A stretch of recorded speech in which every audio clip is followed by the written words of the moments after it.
Hey guys, and welcome back to Trekyards, where we talk about Star Wars and stuff. He's Commander Cockings. Oh, and he's Kevin Foley. That's what a twist to my day, Stuart. What about Star Trek Right? Lower Deck Season 5, Episode 9? Huh. No. Are we in this universe? No, you mean my universe for this video to work. Oh. You have to transport in between them. I'll wait. And I'm here. Hi, Oh. How's it going, guys? One universe to the left. Stuart, what about Lower Deck Season 9, Episode 5? Nope, Season 5, Episode 9! Yes. Yes, Fissure Quest. What a twist.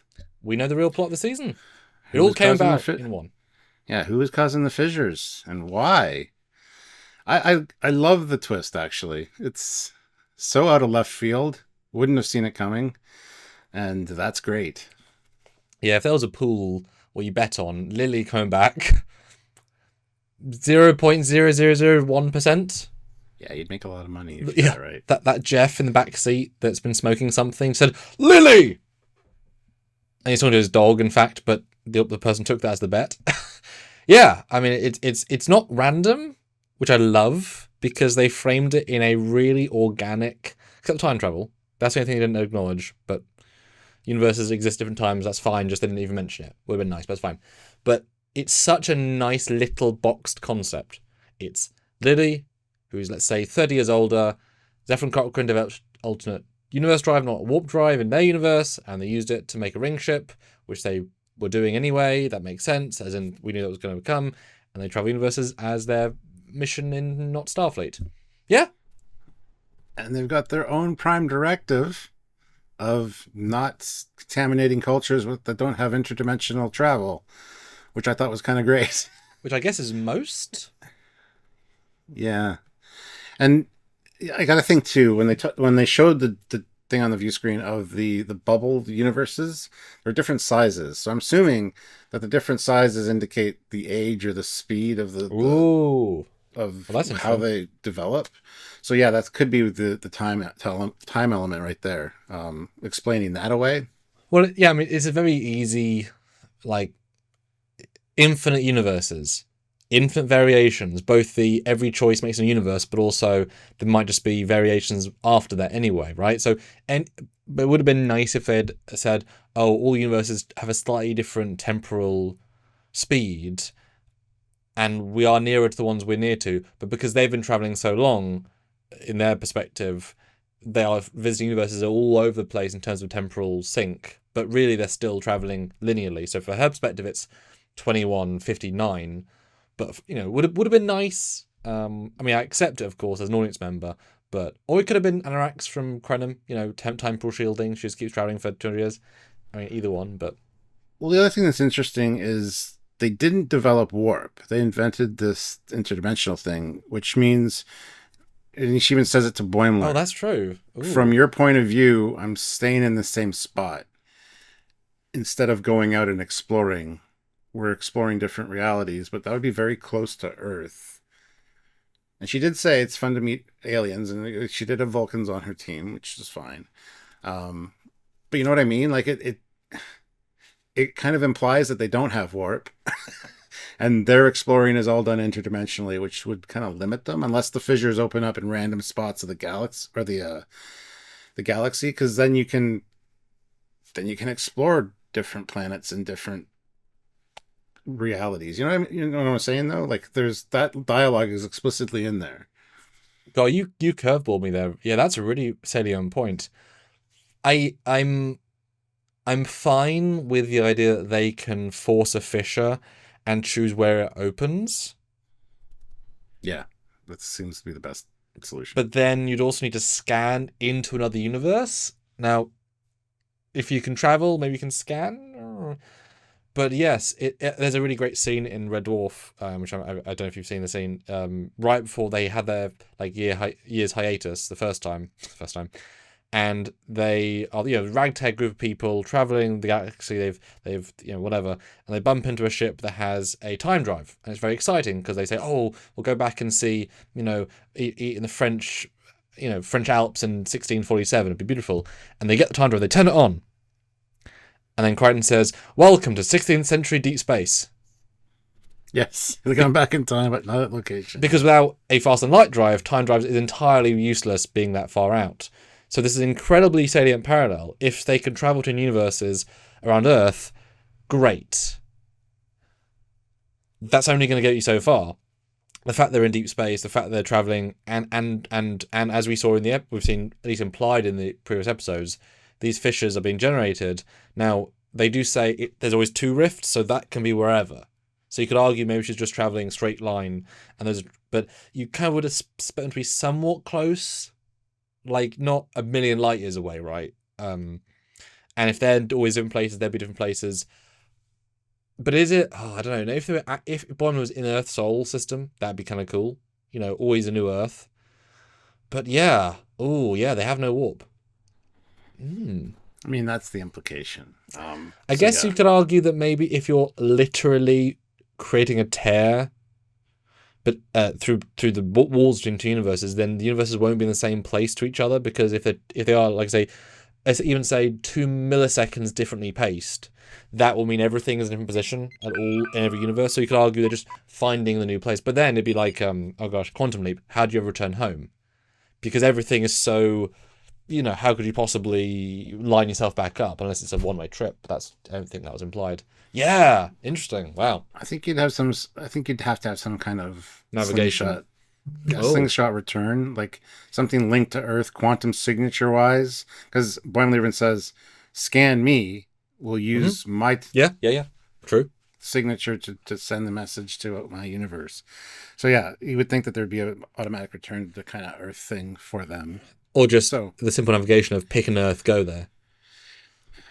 Yeah. Anyway, yeah, I mean, it was really great seeing Lily. Didn't expect that. The uniform, the patch on her shoulder, I love it. The ring ship.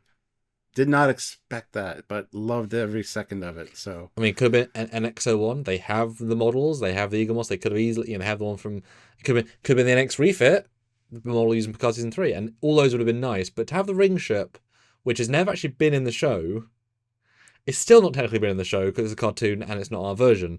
But I knew what it was instantly, and it made me very happy because it's a silly thing, but it's also really, really real and really there. Yeah, not quite. Do I believe there should be a full NX bridge?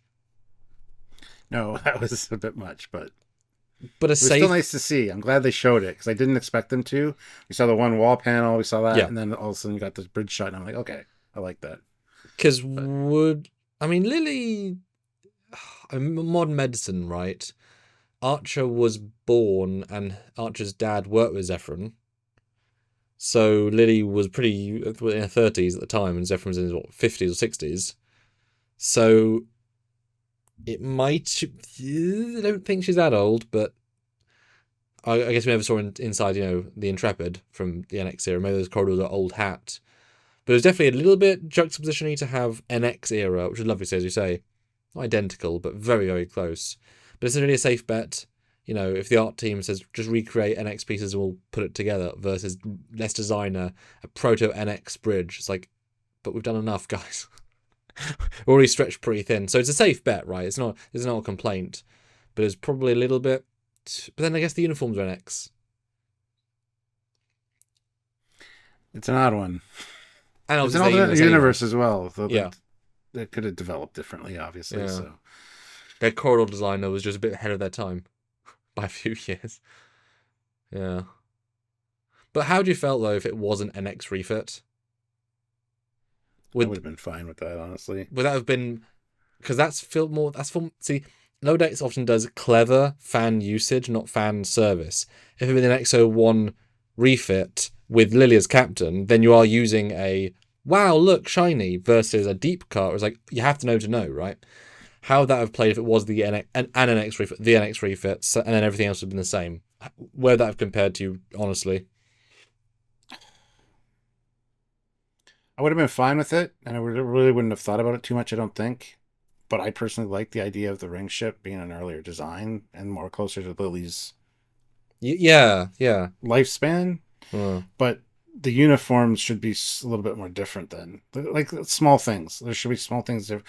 And I mean, the L cars are different than Enterprise, but they're too advanced. because they're more like motion picture era belt cars.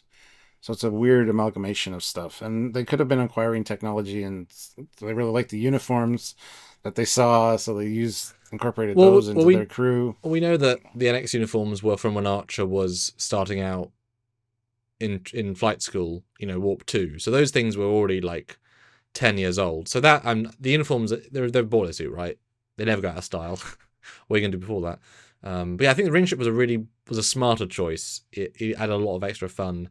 And boy, it landed and came back up. What a glorious thing to see. I would like to think, let's do a landed ring ship. Would say,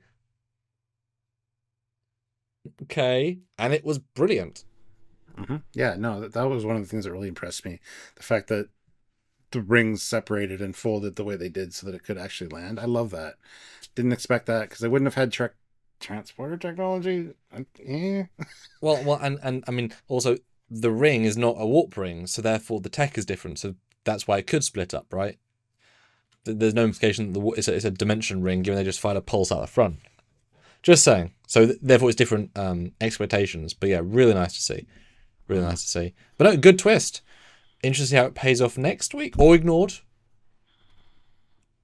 I don't know. Right? Yeah, if you want more on that discussion, check out our review of this episode and our live. But yes, and I'm sure we'll be talking about the ring ship specifically in another video as well, so be sure you subscribe for that and stuff. So, but yeah, comment down below what you thought about the twist, quote unquote, and let us know any thoughts you have, anything that we didn't mention or didn't think of.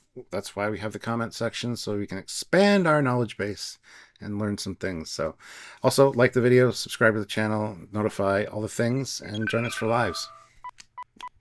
And if you want to support us directly, then you can via Patreon. It is monthly, or join the channel. Also monthly. And I mean, like, even a $5, right? $5 a month, you won't notice it, but it'll help us out. Please do if you can. Or you can super chat on our live. Put your thought in on these really cool topics, or rankings, or game show things, or discussions, or drunkyards. Any and all makes a big difference. So thank you in advance. Or you can buy shirts and stuff down below. Or just tune in. It's free, it's easy, it's simple, and it helps. So thanks in advance. That's right. So until next time, he's Commander Calkins. He's Captain Foley. Yes. Bye, everybody. Bye, guys.